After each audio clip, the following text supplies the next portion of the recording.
কোরআনের এই একটি আয়াত পৃথিবীর যত রাষ্ট্রপ্রধান আছে, বিশেষ করে মুসলিম রাষ্ট্রপ্রধান আর প্রেসিডেন্ট যারা আছে প্রত্যেকের পড়া উচিত। কারণ আমি যতবার এই আয়াতটা পড়ি ততবার মনে হয় আল্লাহ তাআলা যেন মুসলিম যে রাষ্ট্রপ্রধানগুলো আছে, মুসলিম যে রাষ্ট্রনায়কগুলো আছে, এদের অবস্থা দেখে দেখে 2025 সালে এই আয়াতগুলো নাজিল করেছেন। এত সমসাময়িক মনে হয়।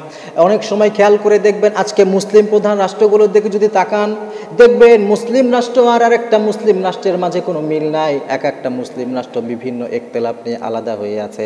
আবার এই মুসলিম রাষ্ট্রগুলো নিজেদের স্বার্থ আর গদিগুলো টিকিয়ে রাখার জন্য এই মুসলিম রাষ্ট্রপ্রধানরা অনেক সময় তাগুতের সাথে হাত মিলাতেও দ্বিধা করে না, কিন্তু অপর মুসলিম ভাইয়ের সাহায্যেও তারা এগিয়ে আসে না। এই জন্য আল্লাহ তাআলা চমৎকার আয়াত বলছেন। আল্লাহ তাআলা বলছেন, আল্লাযীনা ইয়াত্তাখিযুনাল কাফিরিনা আউলিয়া মিন দুনিল মুমিনিনা আয়াবতাগুনা ইনদাহুমুল ইজ্জা ফাইন্নাল ইজ্জাতা লিল্লাহি জামিআ। আল্লাহ তাআলা বলছেন, আল্লাযীনা ইয়াত্তাখিযুনাল কাফিরিনা আউলিয়া মিন দুনিল মুমিনিন। একটা শ্রেণী এমন আছে, ইয়াত্তাখিযুনাল কাফিরিন, তারা কাফেরদের সাথে বন্ধুত্ব স্থাপন করে, আউলিয়া মিন দুনিল মুমিনিন, অথচ মুমিনদের সাথে মুসলিমদের সাথে তাদের কোনো সম্পর্ক নাই। মুসলিমদেরকে বাদ দিয়ে তারা কাফেরের সাথে, তাগুত শক্তির সাথে তারা সম্পর্ক স্থাপন করে। আপনি খেয়াল করে দেখবেন, বর্তমান পৃথিবীর দিকে যদি লক্ষ্য করেন, আপনি যদি একটু পর্যালোচনা করেন, দেখবেন অধিকাংশ মুসলিম রাষ্ট্রপ্রধানগুলো তাদের গদি টিকিয়ে রাখার জন্য বিভিন্ন তাগুতি শক্তির সাথে বিভিন্ন রকমের চুক্তি তারা করে। তারা মনে করে আমরা যদি তাগুতি শক্তিগুলোর সাথে নিজেদেরকে একটু খাপ খাইয়ে চলতে পারি, ওদের চোখে যদি ভালো থাকতে পারি, তাহলে বোধহয় আমাদের উন্নতি হবে, মর্যাদা হবে। আল্লাহ তাআলা সেই কথাই পরে শব্দে বলছেন। আল্লাহ বলছেন, আয়াবতাগুনা ইনদাহুমুল ইজ্জা, কেন তারা এই কাফেরদের সাথে হাত মেলায়? তারা কি এই জন্য হাত মেলায় যে এই কাফেরদের কাছে গেলে তারা সম্মান পাবে, মর্যাদা পাবে, তাদের রাষ্ট্রগুলো উন্নতি লাভ করবে? এই সমস্ত রাষ্ট্রনায়কগুলো যদি এমন কিছু মনে করে থাকে, আল্লাহ তাআলা পরের শব্দে গিয়ে তাদের এই কথাটার খোলাসা দিচ্ছেন। আল্লাহ তাআলা বলছেন, যদি এই মুসলিম রাষ্ট্রপ্রধানগুলো মনে করে কাফেরদের সাথে সন্ধি চুক্তি যদি আমরা করতে পারি তাহলেই আমাদের সম্মান, পশ্চিমাদের চোখে যদি ভালো থাকতে পারে তাহলেই সম্মান।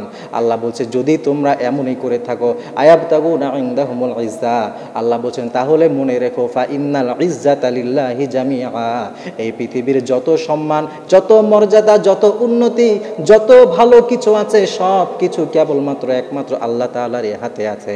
সুতরাং যারা আজকে উন্নতির জন্যে, নিজেদের মর্যাদা বৃদ্ধির জন্য, গদিগুলোকে টিকিয়ে রাখার জন্যে মুসলমানদেরকে বাদ দিয়ে কাফেরদের সাথে চুক্তি করে, এইগুলাই হচ্ছে মুসলমানদের জন্য যতগুলা পরাজয়ের কারণ আছে তার মধ্যে সব থেকে চূড়ান্ততম একটা কারণ।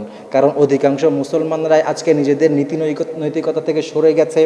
তারা সব তাগুতি শক্তির কাছে মাথা নত করেছে। কিন্তু একজন মুসলমান, একজন মুমিন যার হৃদয়ের মধ্যে ঈমান আছে, সে কখনো তাগুতের সামনে তার মাথা নত করতে পারে না, বরং তার কল্লাটা পড়ে যাবে, তবুও সে তার মাথাটা কারো সামনে নত করবে না। মুসলমানদের মাথা যদি কখনো নত হয়, কেবলমাত্র আল্লাহর সামনেই তার মাথাটা নত হবে। এজন্যই রব্বুল আলামিন স্পষ্ট করে বলছেন, ও দুনিয়ার মানুষরা ভালো মতো শুনে নাও, ইনিল হুকুমু ইল্লা লিল্লাহি আমারা আল্লা তা'বুদু ইল্লা ইয়াহু যালিকাদ দীনুল কাইয়্যিম ওয়ালাকিন্না আকসারান নাসি লা ইয়ালামুন। আল্লাহ তাআলা বলছেন, এই পৃথিবীতে কারো হুকুম চলবে না, ইনিল হুকমু ইল্লা লিল্লাহ, হুকুম চলবে একমাত্র আল্লাহর। এরপরে আল্লাহ বলছেন, আমারা আল্লাহ তা'বুদু ইল্লা ইয়া, একজন মুমিন কখনো কারো তাবেদারি করতে পারে না। কখনো আমরা দেখবেন পশ্চিমাদের তাবেদারি করি, কখনো ভারত আর ইসরায়েলের তাবেদারি করি। আল্লাহ বলছেন, লা তা'বুদু ইল্লা ইয়া, কারো তাবেদারি করবে না, বরং একমাত্র আল্লাহর হুকুম যদি তোমরা প্রতিষ্ঠিত করতে পারো, যালিকাদ দীনুল কাইয়্যিম, এটাই হচ্ছে চূড়ান্ত সফলতার পথ।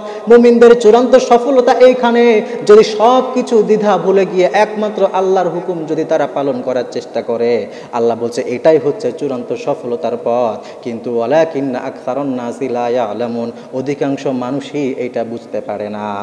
আজকে আপনি আফগানিস্তানের দিকে একটু লক্ষ্য করেন, যুগের পরে যুগ এই দেশটা যুদ্ধ বিধ্বস্ত একটা দেশ, যুগের পরে যুগ তাদেরকে শোষণ করা হয়েছে, কিন্তু তারা বাতিলের সামনে মাথা নত না করে আজকে গোটা পৃথিবীকে বুড়া আঙ্গুল দেখিয়ে তারা আল্লাহর উপরে বিশ্বাস রেখে তারা যখন ইসলামী খিলাফত কায়েম করার চেষ্টা করছে, মাত্র ৩-৪টা বছরের মধ্যে তাদের উন্নতিগুলো দেখে পশ্চিমারাও পর্যন্ত ঈর্ষান্বিত হয়, ঠিক কিনা? এজন্যে আপনি খেয়াল করবেন, একটু সাহস নিয়ে যদি কেউ এগিয়ে যেতে পারে, আল্লাহর হুকুম বাস্তবায়নের চেষ্টা করতে পারে, দিন শেষে সফলতা তারই আসবে।